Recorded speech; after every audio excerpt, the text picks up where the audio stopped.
বাবু, আজ প্রায় 1.5 মাস। আমার মাথায় কত ছিল ছিল বাবু, দেখেছিলি তো? আজ এই নিয়ে 3বার জ্বর হলো। বাইরে বেরোচ্ছে না, আমি দেখতে পাচ্ছি আমি না। কোথাও যাই না তো না।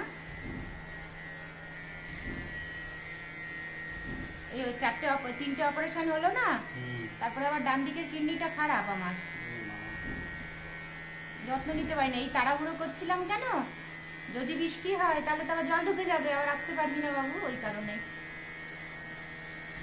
আমি জানি পুজোর সময় তো লোকে একটু বকশিস দেবে, একটু কাজ বাড়বে, জানি তো না। আমি তো জানি, আমি তো এখানে বসে এগুলো করতে পারবো না, লোক হাসবে না না, আমার প্রবলেমটা তো লোকে বুঝবে না।